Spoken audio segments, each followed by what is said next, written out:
ရှိဒီနေ့ကကျမစပင်းလေးကိုအထက်ထိုက်ကြီးလှုပ်ထားရပေါ့နော်ပြီးတော့ထမန်းနှောင်မတည်ဘူးပေါ့နော်အဲ့ဒါလည်းပြောပြပါဒီနေ့ကျမပေါ့နော်ဒီစပင်းကိုငါတော့ကိုတော်တော်ကိုလှုပ်လိုက်ရတော့ပေါ့နော်လုံနီးလေးကြည့်စရင်တော့ comment မှာမှတ်ခဲ့လို့ရပါတယ်ကျမလုံနီးလေးကိုတင်ပေးပါမယ်ဒါမှလည်းတော့ရှိမှန်ပေါ့နော်ဒါအခုလှုပ်ထားတာကိုတော်တော်ကြားတယ်ပေါ့နော်စပင်းကလေးတဲ့ဟုတ်တယ်လေးတဲ့နဲ့တူဟုတ်တယ်တော်တော်ကိုများတယ်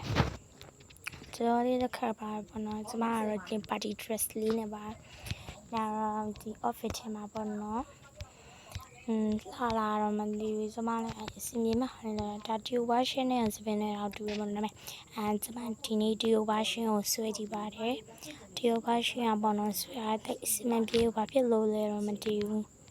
ခဲအဲ့လေးလာဖြစ်ပါတယ်ဒီမှာကြည့်ပါအောင်ခေါင်းပြက်တွေကိုအများကြီးပဲတစ်လုံးမဟုတ်1ယောက်2ယောက်3ယောက်ဟိုမှာ4ယောက်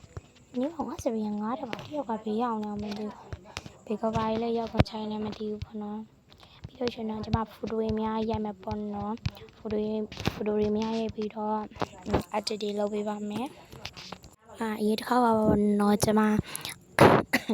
sorry ပါ sorry ပေါ့နော်ကျမတကယ်အခုအတန်ကြီးလောက်ဝင်နေပေါ့နော်အရင်တခါကျမအဲ့လေကောင်မလေး4ယောက်ကပုံလေးလေးအဲ့ကောက်ထုတ်ခဲ့တဲ့ချင်းနေနောက်ကျတော့ကောင်လေးတွေပေါ့ခမိုင်မဲ့တဲ့ချင်းနဲ့ထွက်လာလေအဲ့ဗီဒီယိုကကျမရဲ့မှာပေါ့နော်ဒီတင်နေအဲ့ edit တွေထဲမှာအများဆုံးလူဆိုလို့ရှိရင်ကြည့်ရှုသူအများဆုံးပဲပေါ့နော် view တော်တော်တက်သွားရပေါ့နော်like တွေတော်တော်များသွားရပေါ့နော်ကျွန်တော် like ပေးရသူတွေကပြီးတော့ကြည့်ရှုပေးသူတွေအားလုံးစပါကျေးဇူးတင်ပါတယ်ပေါ့နော်